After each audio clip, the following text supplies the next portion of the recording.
Why did the room go silent the moment her rifle was taken away? The sound wasn't loud, no dramatic clatter, just the soft click of metal leaving her hands. Still, something shifted in the air like a held breath nobody realized they'd been sharing. She didn't protest, didn't ask why. She simply stepped back as instructed, palms open, eyes forward. Around her, men exchanged glances that carried equal parts confusion and relief. Someone smirked. Someone whispered. Someone else assumed the obvious conclusion had finally arrived. She had lasted longer than most expected. Her name was Lieutenant Mara Hale, and for 3 weeks she had existed on the edge of the unit's patience. Too quiet, too measured, too unreadable. In a place built on dominance and display, she moved like someone conserving energy, and that made people uneasy. The briefing room had been full when the decision came down. The mission rehearsal had barely started.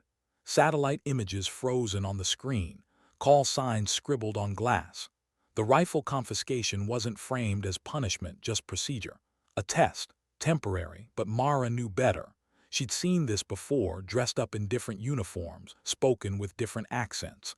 When institutions didn't understand something, they tried to remove its tools and see what remained. She swallowed once. Her throat felt dry, not from fear, from memory. She had promised herself she wouldn't end up here again. The desert training compound sat miles from anywhere that mattered. Concrete, dust, heat, and a culture that worshipped aggression as clarity.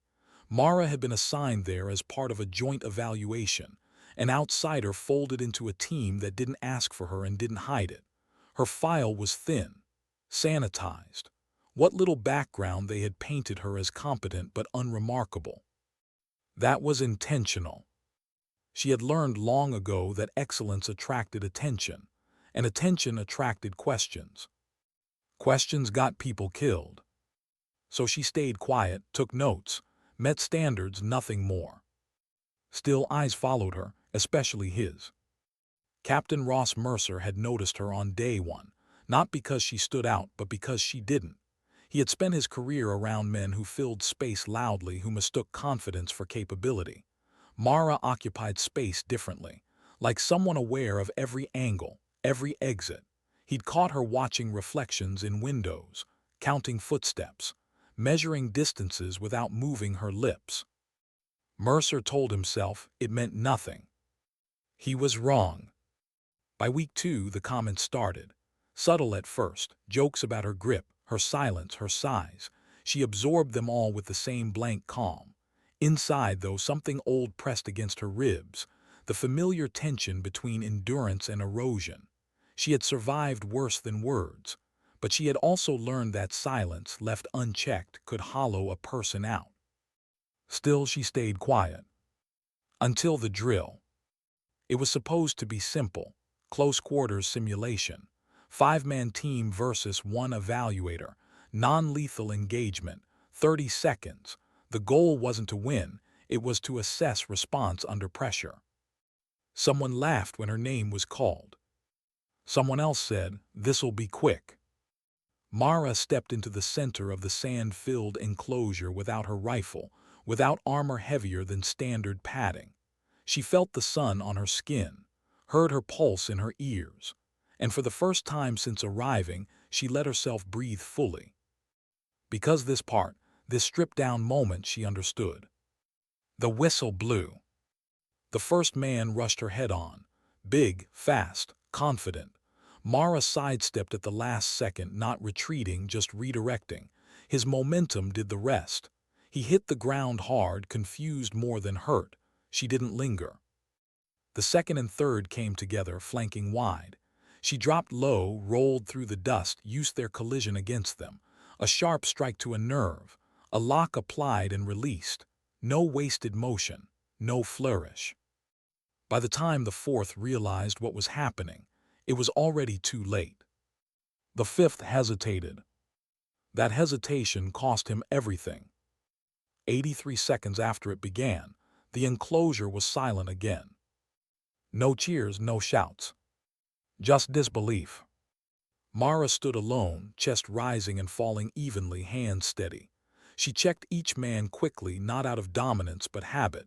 No lasting damage, no unnecessary harm. Then she stepped back. Only then did the weight hit her. Not pride, relief, and grief, because she knew what came next. What does it cost to finally be seen? After the drill, no one spoke to her directly. Conversations stopped when she entered rooms. Eyes followed her with something new behind them, not admiration, recalibration. She had broken an assumption they didn't know they were standing on. Captain Mercer found her alone near the perimeter fence later that evening. The sun was low, painting the desert in copper and shadow. "I didn't know," he said. She didn't look at him. "You weren't supposed to." He hesitated. "They took your rifle because they thought it would expose you." "It did," she replied softly. For the first time, Mercer heard the fatigue in her voice. She told him part of the truth, not the classified parts, not the names or places, just enough to explain the scars that mapped her arms, the discipline that shaped her silence. She had been trained young, deployed quietly, used efficiently, discarded when convenient. Survival had required adaptation, disappearance, reinvention. "This wasn't about proving anything," she said. "I just needed it to stop." Mercer nodded slowly. He understood more than he wished he did. The review board met the next morning. No footage would be released, no commendations issued. Officially, the drill would be logged as anomalous performance. Unofficially, the unit would remember. Myra was offered a choice. Stay, teach, help reshape the culture from the inside. Or leave again. She stood in the same briefing room where her rifle had been taken. The same walls, the same silence. This time she chose to stay. Not for them. For herself. Because strength, she had learned, wasn't loud. It didn't announce itself or demand space. Sometimes it waited. Sometimes it endured. And sometimes, when stripped of everything, it reminded the world that dignity doesn't speak.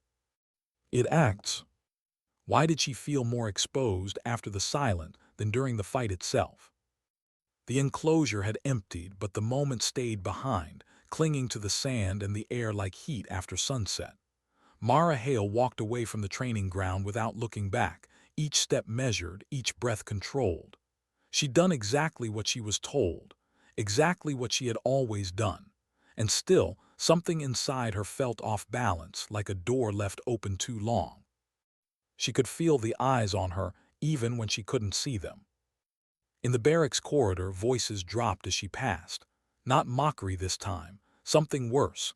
Caution, curiosity. People didn't know where to place her anymore, and uncertainty made them uncomfortable. For weeks she'd been easy to dismiss, quiet woman, borrowed slot, temporary inconvenience. Now she was a question no one wanted to answer out loud.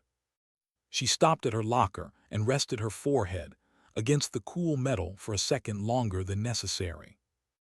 Don't unravel, she told herself, not here.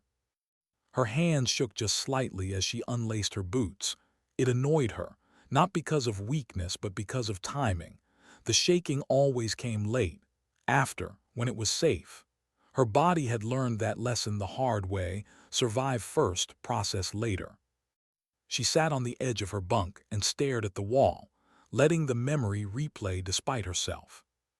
The whistle. The rush. The moment she'd stopped pretending.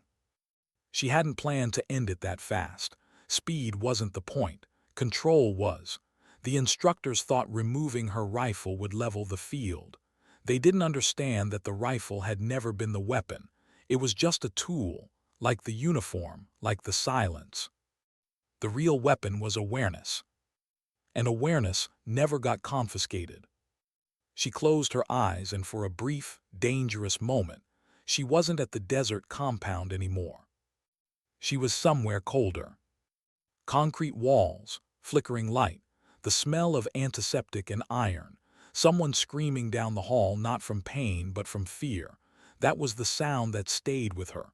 Fear stripped bare. She'd been younger then, lighter, still learning how quickly a person could become invisible when classified paperwork said they didn't exist. She opened her eyes sharply.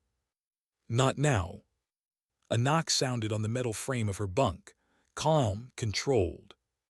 Captain Mercer stood there, posture relaxed but eyes alert. He didn't step inside without permission. She noticed that. "They want a debrief," he said. "Tomorrow morning." Mara nodded. "Figures. They're reevaluating things." "That's one word for it." Mercer hesitated, then added, "Some people are asking questions." Her jaw tightened. There it was, the part she'd been avoiding. "Let them," she said quietly. He studied her face. "You okay?" The honest answer hovered on her tongue. No, she was. Because moments like today cracked doors she'd spent years sealing shut. Because every time she proved herself, she risked being pulled back into a version of life she'd fought hard to escape. Instead, she said, "I will be." Mercer nodded once, as if accepting the limitation. "Get some rest." When he left, Mara lay back and stared at the ceiling. Sleep didn't come easily. It never did after exposure. Her mind kept cycling through calculations she didn't need anymore.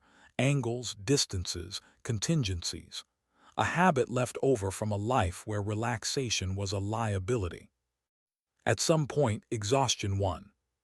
She dreamed of hands reaching for her rifle again. Only this time, she let go willingly. Why did the morning feel heavier than the fight? The debrief room was smaller than the main briefing hall. No windows, neutral walls, a table that had seen decades of elbows and decisions. 3 officers sat waiting when Mara entered. She recognized 2. The third was unfamiliar, civilian clothes, military posture, eyes that didn't miss much. That worried her more than the uniforms. She took the offered seat and folded her hands in her lap. No one spoke for a long moment. Finally, the civilian leaned forward. "Lieutenant Hale," he said, voice even, "do you know why you were asked here?" "Yes," she replied. "And you want to understand what happened yesterday?" He smiled faintly. "That's part of it." The questions came slowly at first. Controlled, technical. What techniques had she used? Why had she chosen certain movements? Where had she trained before this assignment? She answered carefully. Truth wrapped in omission. She described methods without naming origins, experience without dates, skill without story. It was a balance she'd learned through years of interviews that pretended to be evaluations and evaluations that were really interrogations. The civilian listened without interrupting. Eventually, he asked the question she'd been expecting. "Why did you hide it?" The room went still. Mara inhaled through her nose, let the silence stretch. She learned that people revealed more about themselves when you didn't rush to fill the gap. "Because," she said finally, "every time I didn't, people stopped seeing me as human and started seeing me as an asset." No one spoke. She continued, voice steady but low, "And assets get spent." The civilian leaned back. Something in his expression shifted, not suspicion, recognition. After the debrief, she walked out feeling drained but oddly lighter. The truth, even partial, had weight. Setting some of it down felt unfamiliar. Outside, the compound buzzed with restrained energy. Training resumed, but the rhythm was off. People kept glancing her way, recalibrating their assumptions in real time. Private Noah Klein approached her near the equipment racks, younger, still carrying the sharp edges of ambition. "Ma'am," he said, then hesitated. "I just wanted to say I've never seen anything like that." She met his eyes, saw admiration there, and something else, a hope he didn't yet understand. "Don't chase moments like that," she told him gently. "They cost more than you think." He nodded, not fully understanding, but accepting the weight in her tone. As days passed, her role began to change. Subtly, instructors asked for her input, not publicly, quietly. After hours, She corrected techniques with minimal words, small adjustments that made big differences. She didn't raise her voice, didn't posture. People listened anyway. And that unsettled her more than the hostility ever had. Because influence meant responsibility. And responsibility meant attachment. One evening, as the sun dipped low and painted long shadows across the compound, Mara found herself back at the perimeter fence. The same spot, the same quiet. Captain Mercer joined her without speaking. "They're offering you a permanent position," he said after a while. "Advanced training consultant, off the books." She smiled faintly. "Of course they are." "You don't sound thrilled." "I didn't say no." He studied her. "What's holding you back?" She considered the question. The honest answer was complicated. "Every time I stay," she said slowly, "I build something, trust, connection, a sense of place, and every time it gets taken away." Mercer nodded. "That's the job." She shook her head. "No, that's the damage." Silence stretched between them, not uncomfortable, just real. Finally she said, "I'm tired of running." He didn't respond right away. Then softly, "You shouldn't have had to." That landed harder than any insult ever had. As darkness settled over the compound, Mara realized something she hadn't allowed herself to think before. Yesterday hadn't just exposed her to them. It had exposed her to herself. The woman she'd been. The woman she'd become. And the woman she might still choose to be. She didn't know yet which version would win. But for the first time in a long time, she felt something unfamiliar rising beneath the caution and the scars. Not confidence. Not pride. Hope. And hope, she knew, was the most dangerous thing of all, because once you let it in, you had something worth losing. What happens when the thing you've spent years outrunning finally stops chasing you? Mara realized it during a routine drill 3 days later, in a moment so ordinary it almost slipped past her. She was standing behind a group of trainees, watching their footwork as they moved through a confined space exercise. Nothing dramatic, no raised voices, just boots on concrete and controlled breathing. One of them made a mistake, subtle but dangerous. Before she could stop herself, Mara stepped forward and corrected it with a quiet gesture, a shift of the shoulder, 2 words spoken low. The trainee nodded, adjusted, improved instantly. And just like that, the room recalibrated around her. No one questioned her authority. No one laughed. No one looked to someone else for confirmation. They simply accepted her presence as if it had always been meant to be there. The realization hit her harder than any confrontation. She wasn't being chased anymore. She was being absorbed. That night the compound felt different, less hostile, more alert. People greeted her in passing, not overly friendly, not deferential, just aware. Awareness carried weight. It meant expectations. It meant that if something went wrong, eyes would turn to her. Mara lay awake long after lights out, staring at the faint crack in the ceiling above her bunk. She tried to tell herself this was progress, that this was what she'd earned. But another thought pressed in, unwelcome and persistent. If they were starting to trust her, how long before someone decided to own her? Her past had taught her that institutions didn't love people, they leveraged them. She rolled onto her side, jaw tight, and waited for sleep to come. It didn't. Why did the memories return when things finally felt stable? They came without warning, triggered by the smallest things, the click of a locking mechanism, the way someone stood too close behind her, the sound of boots stopping abruptly. She learned to function through it, learned how to let the images pass through her without lodging, but stability had a way of loosening defenses. The memory that surfaced this time was older than most. Rain. She hadn't thought about rain in years, but suddenly she could smell it, metallic and sharp, mixing with smoke. She was kneeling in mud that clung to her gloves and weighed down her movements. Someone was shouting her call sign, one she hadn't used since. Someone else wasn't shouting anymore. She had completed the objective, extracted what needed to be extracted, neutralized what couldn't be saved. That was how it would be written later if it was written at all. What the report wouldn't say was that she'd hesitated. Just for a second.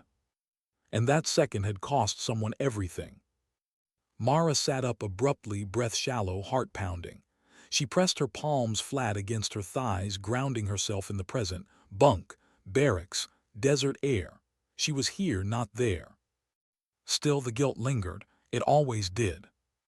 People thought strength came from what you survived. They rarely talked about what survival took from you in return. The next morning, she requested a meeting. Captain Mercer looked surprised when she asked for additional responsibility, not promotion, not recognition, structure.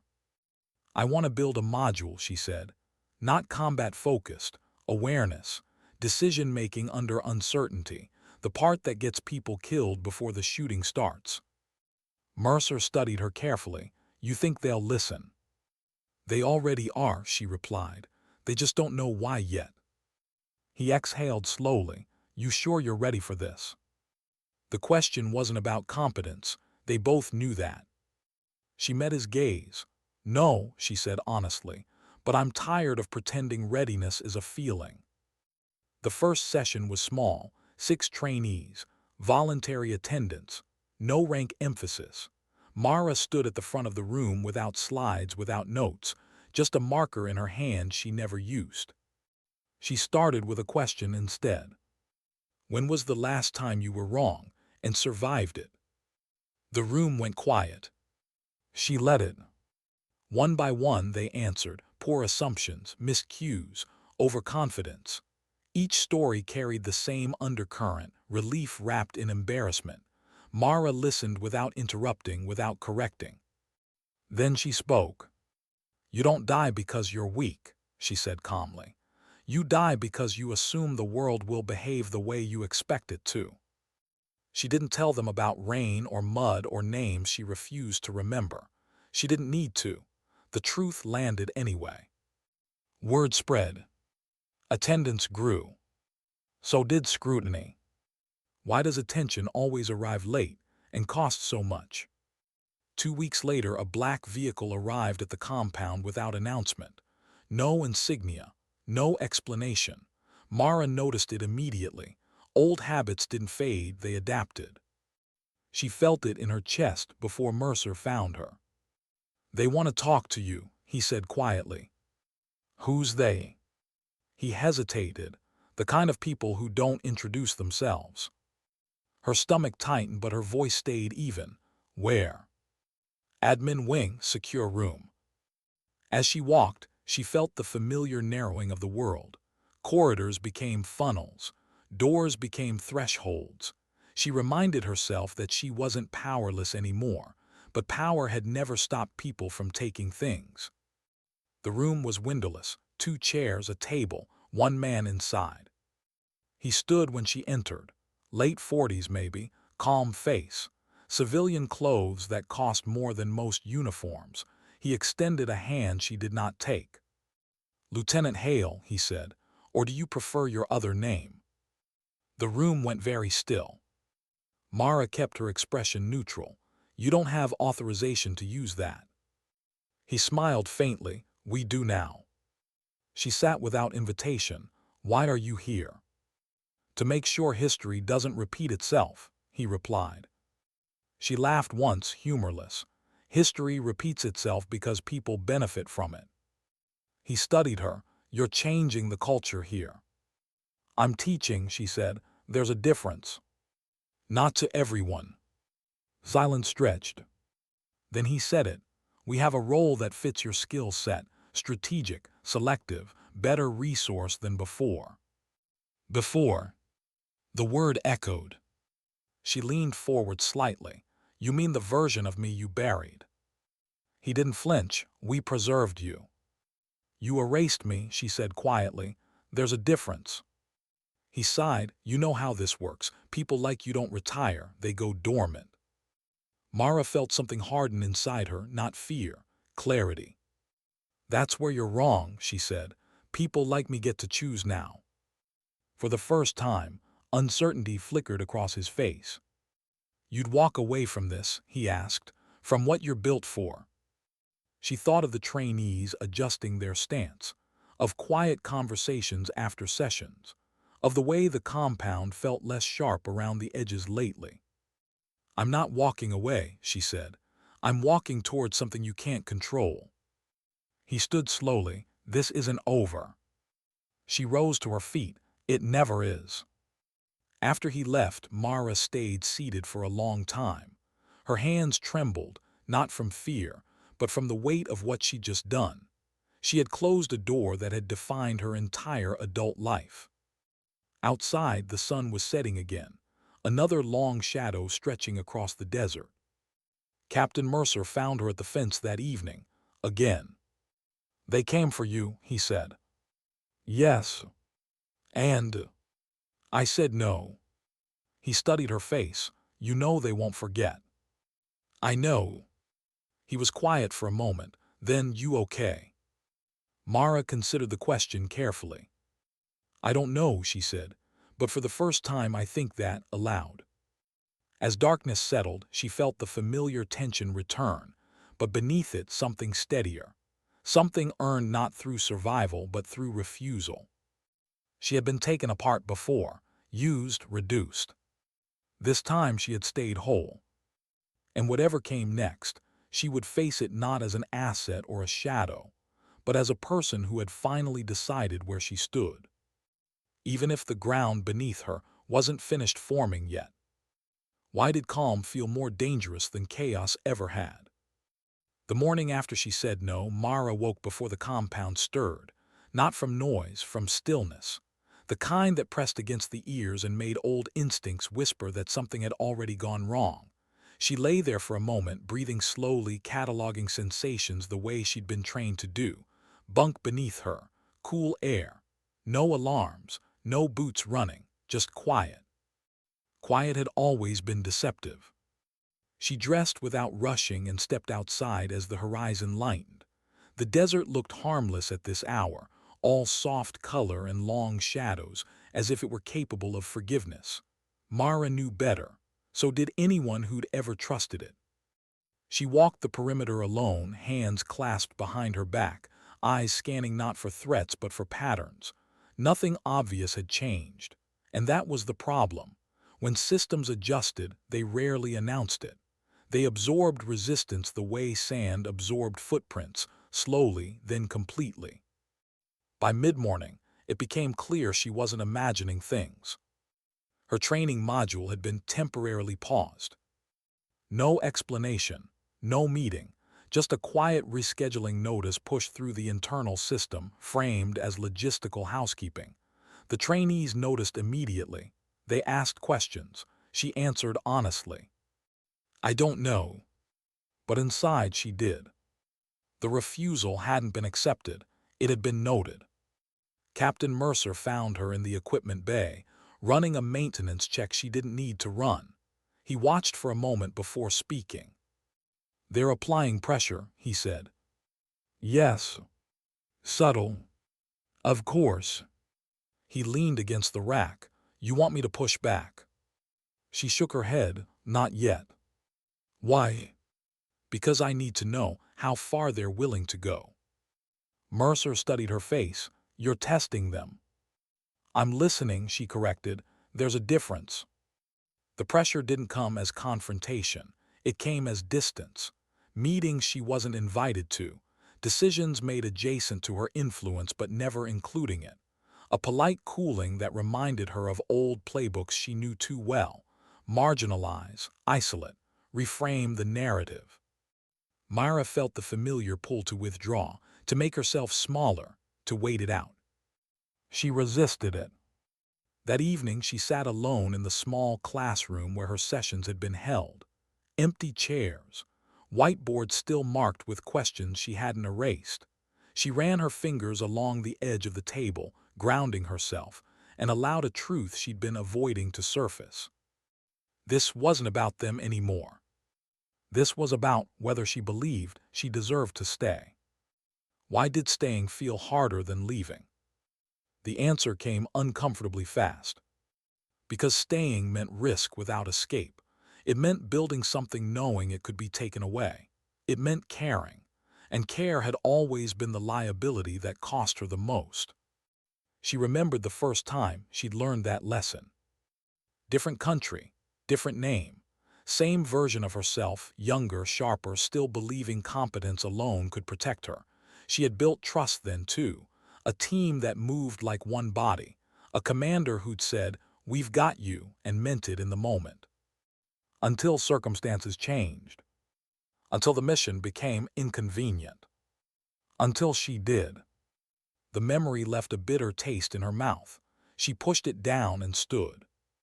If they were going to erase her influence quietly, she would make quiet impossible. The next day, without requesting permission, she joined a field exercise already in progress. Not as lead, not as observer, just present. She corrected one mistake, then another.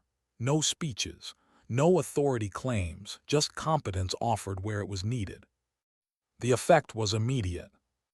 People adjusted, word spread, she wasn't gone, she was choosing when to appear. By the end of the week, the pause on her module quietly lifted. No announcement, no apology. Just reinstatement. Mara understood the message clearly. We see you. We're watching. So are we. Why did that feel like a victory and a warning at the same time? The answer arrived sooner than she expected. A real-world scenario drill was added to the schedule. Not unusual, but the framing was joint unit, high-stress simulation, limited oversight, the kind of exercise that blurred lines just enough to test reactions under ambiguity. Mara read the briefing twice, then a third time. This wasn't training. It was provocation. She found Mercer before the briefing. "They want to see what I do when it matters," she said. He nodded. "They want to see who you choose." She exhaled slowly. "I don't like being tested by people who don't accept the results." "Neither do I," he said, "but you're not alone in this." She met his gaze. "That's what scares me." The exercise unfolded in a mock village built to resemble too many places she'd already been. Narrow alleys, multiple elevations, civilian actors mixed with armed role players, chaos designed to overwhelm decision-making. Mara was assigned as secondary lead, a compromise position, influence without ownership. She accepted it. At first, everything went by the book, then it didn't. An unexpected variable entered the scenario. An actor deviated from script, escalating tension faster than planned. Voices rose, weapons shifted, confusion spread. The primary lead hesitated. That hesitation rippled. Mara felt time slow, not dramatically, practically. She saw the decision tree branching in front of her, each outcome carrying weight. She could step in, take control, risk overstepping authority. Or she could wait. Waiting had cost lives before. She stepped in. Her voice cut through the noise, calm but absolute. Instructions short, clear, human. She de-escalated one group while redirecting another. No force, no theatrics, just presence. The scenario stabilized. When the exercise ended, no one spoke for a moment. Then someone laughed softly, not mocking, relieved. The review afterward was tense. Some praised her intervention, others questioned it. Authority versus initiative, chain of command versus situational awareness, old debates with new stakes. Mara listened without defending herself. Finally she spoke. "I didn't act to lead," she said evenly. "I acted to prevent harm." The room went quiet.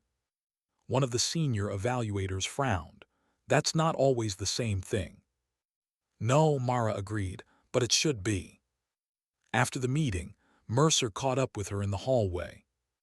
"You just made enemies," he said. "I already had them." "And allies." She paused. "Those come with expectations."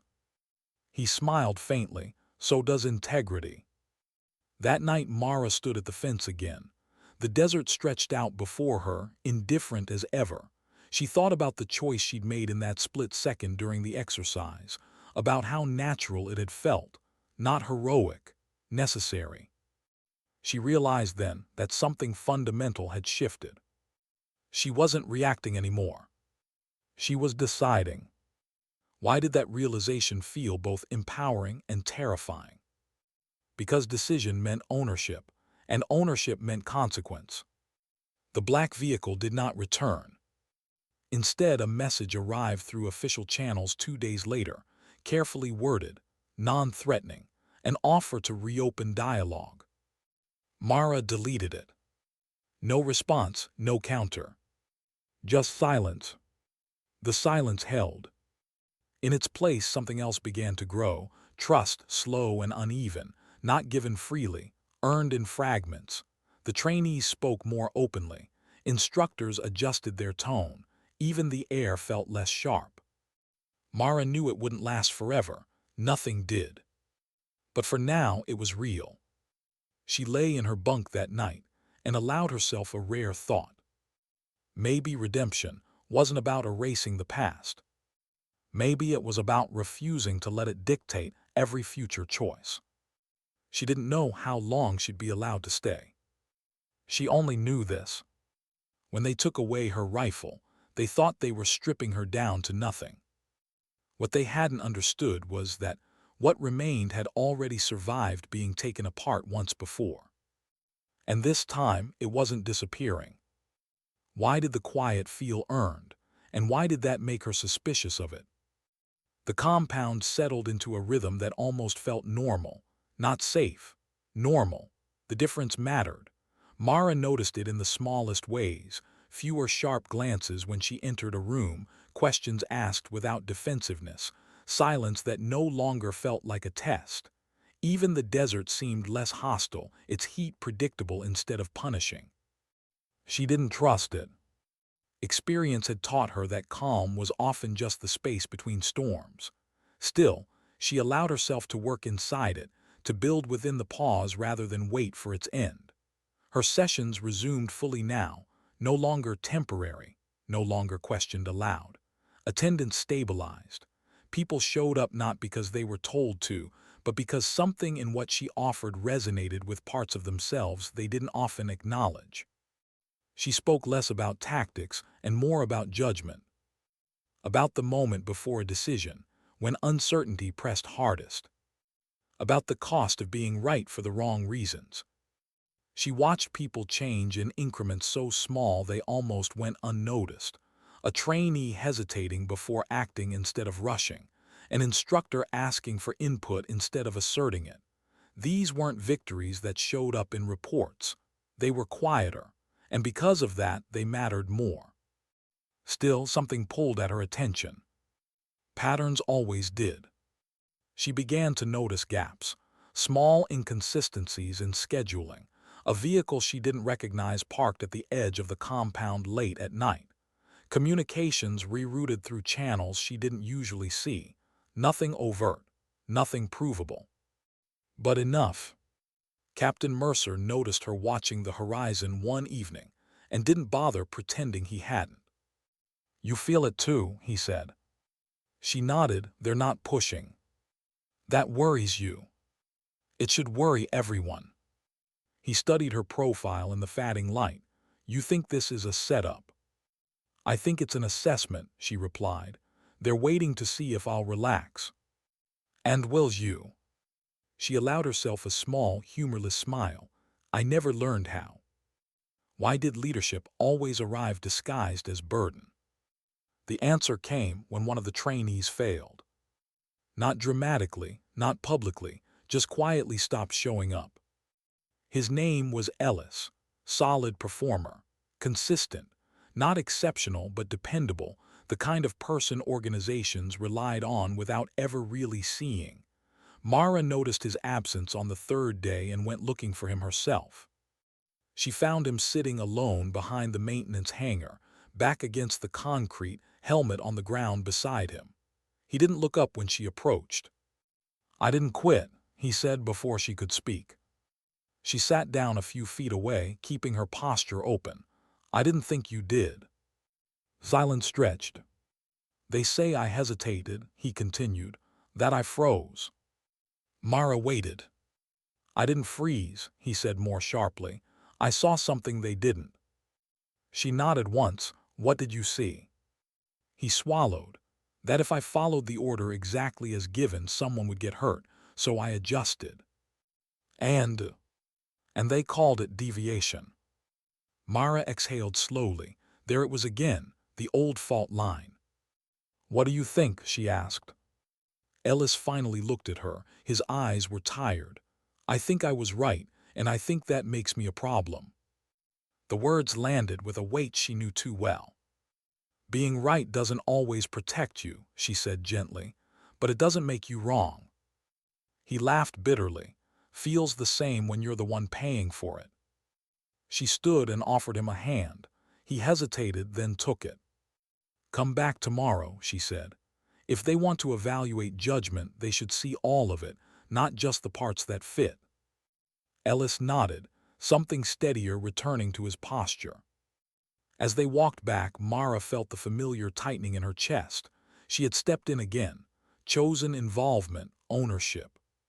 She wondered briefly who would step in for her if this went wrong. Why did the past refuse to stay buried when the present demanded attention? That night's sleep eluded her, not because of fear, but because of memory pressing against opportunity. She lay awake, listening to the compound settle, and let herself remember something she usually kept locked away. The day she'd been pulled out. No ceremony, no explanation, just a sealed room and a man who wouldn't meet her eyes when he told her she was no longer operationally viable. She had asked what that meant. He had said nothing. She had understood anyway. People like her weren't meant to age into relevance. They were meant to burn out quietly. She had survived that moment by becoming smaller, quieter, less visible. Now she was doing the opposite. The irony wasn't lost on her. Morning brought confirmation that her instincts were right. A directive came down from higher command. An external review team would be observing the compound for a week. Standard language, non-invasive, routine. Mercer read it twice, then handed it to her. This is them, he said. She nodded. I know. They're going to evaluate everything you've touched. I assumed as much. And if they don't like what they see. Mara looked out across the training field, where Ellis stood with the others, shoulders squared, focused.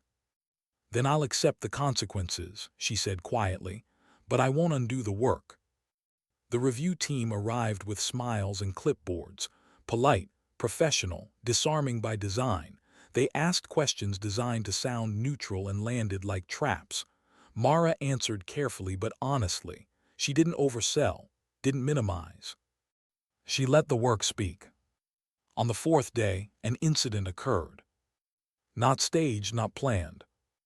A real injury during a live-fire drill, equipment malfunction, chaos in seconds. Mara moved without thinking. She took control of the perimeter, coordinated medical response, reassigned roles with calm precision. Her voice cut through panic not by force, but by certainty. People listened because it made sense to. The injured trainee survived, stabilized, evacuated. The compound exhaled. Later, in the quiet aftermath, one of the reviewers approached her privately. You didn't wait for authorization, he said. No, she agreed. That could be seen as a violation. It could, she said evenly, or it could be seen as preventing a death. He studied her for a long moment. You don't seem concerned about how this reflects on you. I am, she replied, just not in the way you expect. Something shifted in his expression, respect maybe, or discomfort. That night Mercer joined her at the fence again. Some habits formed quickly. They're divided, he said. She smiled faintly. Good. Good. Consensus is easy, she replied. Division means they're thinking. And you? She considered the question, thought of Ellis, of the trainees, of the quiet changes that couldn't be quantified. I'm tired, she admitted, but not regretful. Mercer nodded. That's not nothing. As the week drew to a close, the compound waited. Official results would take time. That was always how it worked. Delay softened impact, gave people space to adjust narratives. Mara felt the tension settle into her bones, familiar and heavy. Still, she stayed. On the final evening, she gathered the trainees, not for instruction but for honesty. You won't always be rewarded for good judgment, she told them. Sometimes you'll be punished for it. That doesn't make it optional. They listened. Strength isn't about being unbreakable, she continued. It's about deciding what you won't break, even when the pressure comes from above. No one spoke when she finished. They didn't need to. Later, alone again, Mara allowed herself a fragile hope that whatever decision came down, the imprint she'd left wouldn't vanish with her departure. That some part of this place would remember another way of being. She lay in her bunk that night, exhaustion pulling her toward sleep, and felt something unfamiliar settle in her chest. Not peace. Acceptance. She had chosen to stand. And whatever followed, she would meet it without shrinking. Because dignity, she was learning, wasn't something granted by institutions or preserved by silence. It was something you practiced, even when it cost you. Why did the ending feel less like a finish and more like a quiet reckoning? The decision came without ceremony, the way all consequential things seem to arrive in Mara Hale's life. No assembly, no formal address, just a sealed envelope slid across a plain desk by a man who looked relieved not to be the one making eye contact. She didn't open it right away. Outside, the compound moved as it always had, boots on gravel, commands carried by heat and habit. Somewhere someone laughed. Life, indifferent to outcomes, continued. Mara stepped back into the sunlight and walked to the fence one last time. Not because she expected clarity to be waiting there, but because stillness had become the only place she trusted herself to think clearly. She already knew what the letter would say. Approval with conditions. Continuation without expansion. Recognition without acknowledgement. She smiled faintly at the irony. They weren't removing her. They weren't fully endorsing her. They were containing her. It was the institutional equivalent of a truce. Captain Mercer found her there as if drawn by gravity rather than intention. He didn't ask if she'd read it. He didn't need to. They're keeping you, he said. Yes. But they don't want me growing roots. He exhaled slowly. That's a loss. No, Mara said after a moment. It's honesty. She finally opened the envelope later that night, alone in the barracks. The language was careful, praising adaptability, commending results, reaffirming hierarchy, a document designed to sound generous while drawing very clear boundaries. She folded it once and set it aside. For the first time in years, she didn't feel erased by the fine print. Why did survival finally feel complete only after she stopped negotiating for it? The answer revealed itself gradually, in the days that followed. Ellis passed his review, quietly. No apology attached, but no punishment either. He didn't thank her publicly. He didn't need to. The way he carried himself afterward, straighter, steadier, was enough. The trainees continued to come. The sessions continued to evolve, not officially expanded, but undeniably influential. Ideas had a way of spreading when they solved problems people were tired of pretending didn't exist. Mara stopped waiting for permission. She didn't defy orders. She didn't provoke authority. She simply operated within the truth of what worked. That, she had learned, was the most disruptive thing you could do in a rigid system. One evening during a low-light exercise, a trainee froze, not from fear but from overload, too many inputs, Too much expectation. Mara stepped in, not to correct but to steady. "Breathe," she said quietly. "Decide one thing, then the next." The trainee nodded, moved, recovered. Afterward he approached her, voice hesitant. "Ma'am, how do you know when you've made the right call?" Mara considered the question carefully. "You usually don't," she said. "You just know whether you can live with it later." The trainee nodded, absorbing the weight of that answer. Mara walked away feeling the familiar ache in her chest, the echo of choices she still lived with, names she didn't speak aloud. But for once, the ache wasn't hollow. It was integrated. Why did she finally allow herself to grieve what she'd lost? The realization came late one night when sleep refused to take her. She sat on her bunk and let the memories come without pushing them away.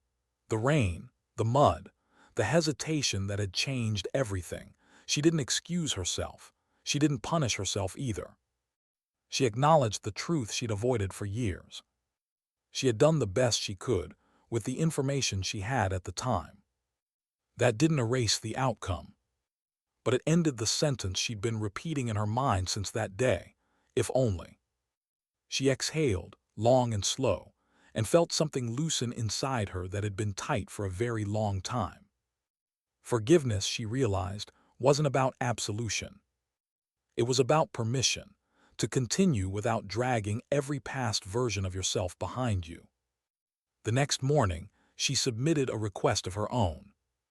Not for promotion, not for expansion, for succession. A proposal to formally mentor 2 instructors into the role she'd been quietly filling, to embed the principles she'd introduced so they wouldn't disappear if she did. The response took longer than usual. When it came, it was brief. Approved. No commentary, no resistance. Mara closed her eyes and allowed herself a rare smile. Why did letting go feel like the strongest thing she'd done? The final exercise of the cycle arrived without fanfare. Another simulated crisis. Another chance to measure progress. Mara watched from the edge this time, resisting the instinct to step in. They stumbled. They adjusted. They succeeded. Not perfectly, but honestly. As the exercise concluded, Mercer joined her, arms folded, eyes thoughtful. "You're not needed in the same way anymore," he said. She nodded, "Good." He glanced at her, "You okay with that?" She considered the question, surprised by how quickly the answer came. "Yes." Later, as the compound settled into evening, Mara packed her bag slowly. Not to leave, just to lighten it. Old habits, unnecessary weight. She folded away things she no longer needed to carry every day. At the bottom of the bag, she found a patch she hadn't worn in years. No insignia, no name, just fabric and thread, a reminder of something unfinished. She held it for a moment. Then she set it aside. The desert was quiet when she stepped outside. The fence line stretched into darkness, familiar and unthreatening now. She stood there, breathing in the warm air, and reflected on the moment that had started it all. When they took away her rifle, they thought they were testing her worth. What they had actually done was strip away the last excuse she had for hiding. Without the weapon, without the role, without the expectation of heroics, she had been left with only herself. And that had been enough. Mara didn't know how long she would stay. She didn't pretend permanence was guaranteed. Institutions shifted. Politics returned. New pressures would come. But something fundamental had changed. She no longer measured her value by usefulness alone. She measured it by alignment, between what she knew, what she did, and what she could live with when the lights went out. As she turned back toward the barracks, she passed a group of trainees deep in conversation. One of them nodded to her, not in awe, not in fear. In recognition. That, she realized, was the quiet victory. Not dominance, not validation, not redemption granted from above. but dignity reclaimed from within. Because sometimes, the strongest answer to being underestimated isn't force or defiance or even triumph. Sometimes dignity doesn't speak. It simply acts.